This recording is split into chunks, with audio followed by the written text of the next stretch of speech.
fourth grade. Welcome to your virtual field trip today. Today we are out at Eagle Creek, and while we are out here, we're going to be checking out a few things that we wanted to share with you. So first and foremost, what we're going to be doing is we're going to be looking for different macroinvertebrates. Remembering that the macroinvertebrates are how we can tell with biology whether or not the stream is healthy or not, because different macroinvertebrates fall into different categories, and those categories tell you how tolerant or intolerant they are to the water. So the special ones that we find will tell us as to how clean this water is. Another thing that we're going to be doing is we're going to be looking at the physical part of the stream. And as we do that, we're going to be dropping in a tennis ball to be able to measure the flow rate and showing you the process of how we find the velocity of the stream. And then the last thing that we're going to be doing is we're going to be coming out and looking at also using fishing poles. And as we use the fishing pole, it's not so much to evaluate the stream as much as just to share with you about a recreational activity that you can even pick up, especially during all these warm spring days as we have coming up, and because we have some Indiana free fishing days coming up in the next couple months. So we will be sharing about all that with you today. So let's have some fun. All right, so some of the macroinvertebrates that we're finding right now, kind of like this guy in my hand. This is a mayfly, and again, these macroinvertebrates are great indicators as to how clean the water is. So these guys, I believe, are in level 2, along with the right-handed snail shell and the damselfly. They're level 2, which means that they're moderately intolerant, which means that when we talk about how clean the water is, they will only live in water that's fairly clean. Now, it's not like picture perfect clean, but in terms of how clean this water is, it's fairly clean, and so these guys can live in that type of water. If this water was like sewage water or really standing still type of water that didn't flow, didn't have much oxygen in it, these guys wouldn't be able to survive. So the fact that we can find them in the water means, again, that this water's got to be clean. It's a good indicator of the type of health of this water. All right, boys and girls, I'm Mr. Wall. We are out here in the creek. We're finding all these macroinvertebrates. We want to talk to you a little bit about the ecology, the adaptations, predator-prey relationships, and some of those things that go along with macroinvertebrates. Now, boys and girls, when we talk about their ecosystem, the river environment is such a unique ecosystem made up of so many different places for animals to live, thrive, and survive. So, over there right down the way, you'll see that there's a downed tree right there. Well, not only is that creating sort of a natural dam and slowing down flow beyond that, it's also providing some deeper water above it. So there's many things that live in deeper water versus shallow water. That's something to consider.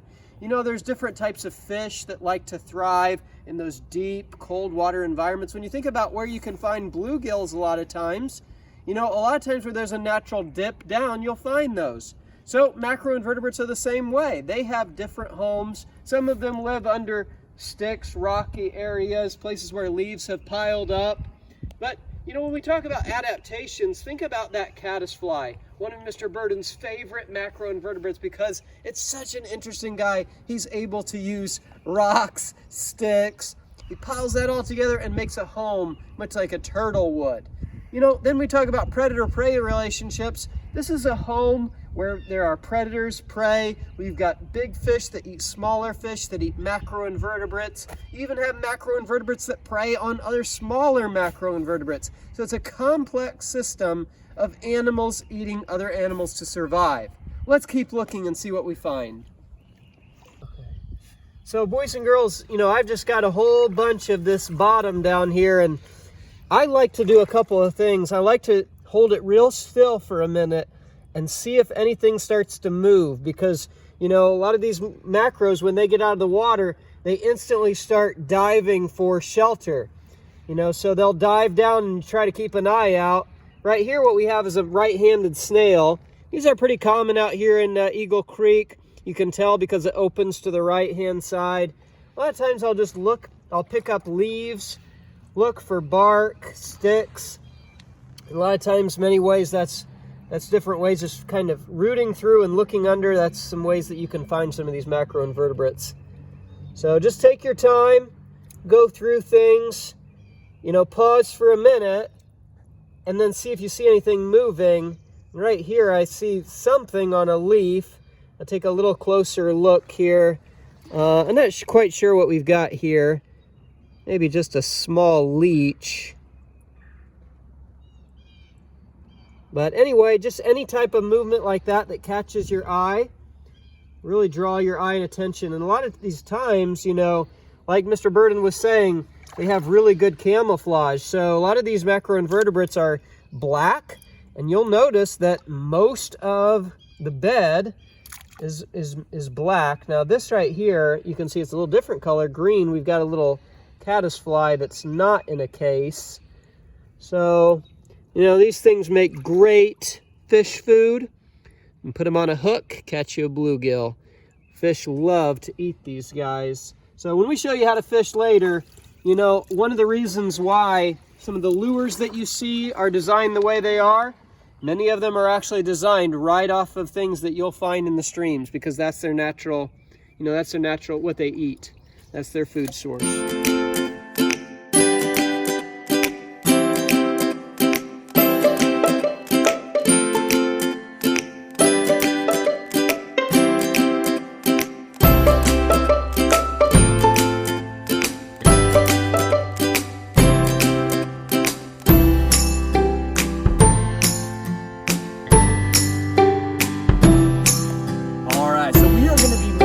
The flow rate. Now, the flow rate is talking about how fast the water is moving.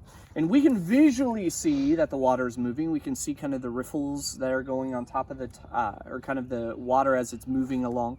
But to be able to measure it with and find its actual speed, we do a lot of math to be able to determine that. Some of the ways that we do that, or better yet, the way that we go about doing that, is that we measure a couple of different parts of the stream. First thing that we measure is we measure in 3 different, what we call transects, 3 different areas where we measure out how wide the stream is. And we input that data because, again, it tells us as to how wide of a body of water that we're dealing with.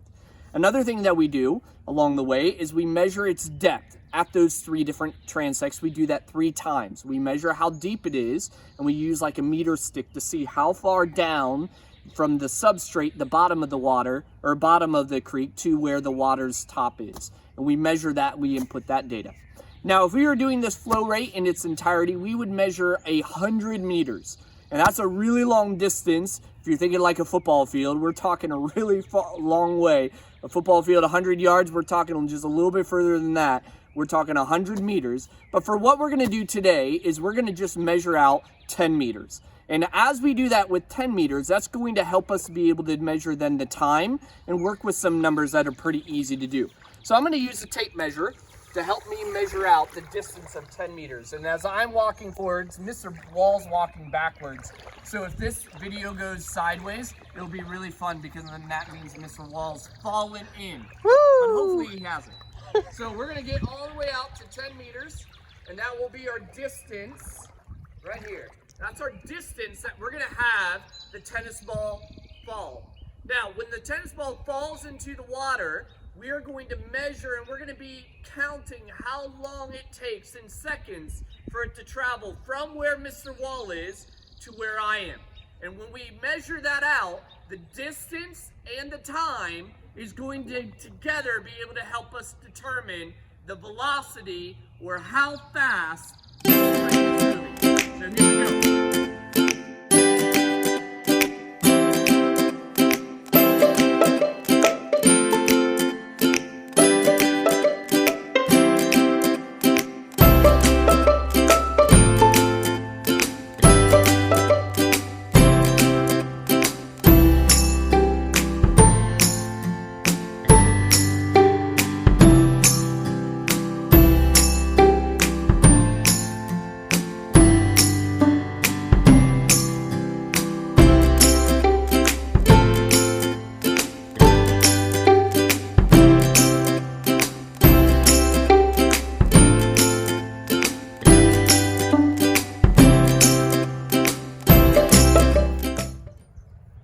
Boys and girls, one of my personal great passions is fishing. Get to be out in the great outdoors, Get to be outside where it's nice and warm on these beautiful days and catch fish that you can actually eat.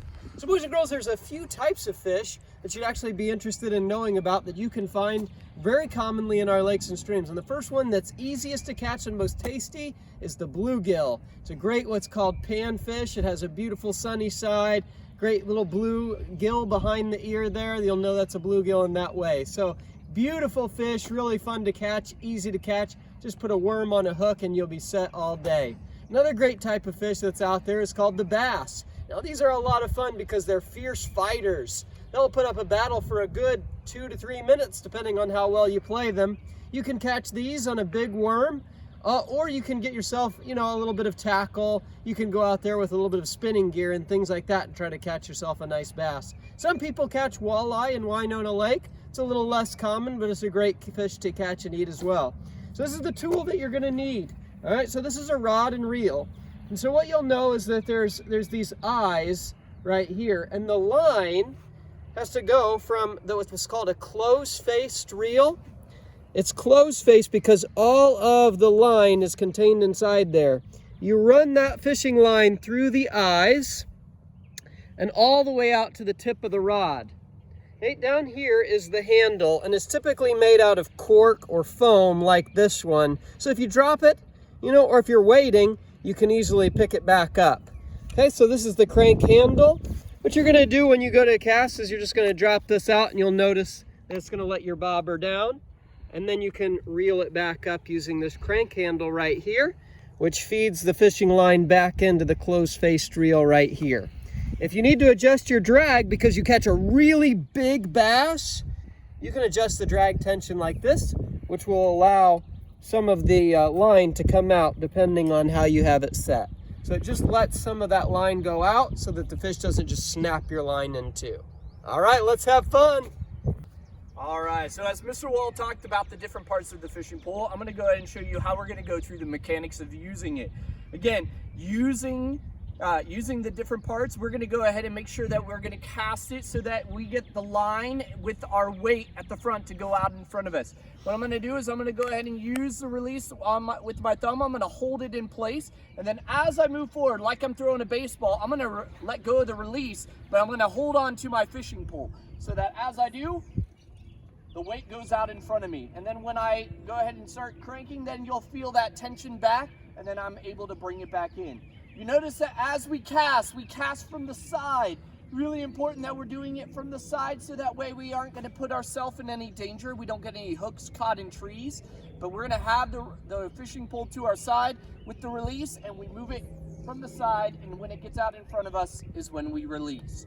So if you have a fishing pole at home, you could put a weight on the front and even try practicing your casting in the yard. You could set up hula hoops to try to cast and try to get your weight to land inside those targets, because again, that will show your expertise as a fisherman or a fisher gal.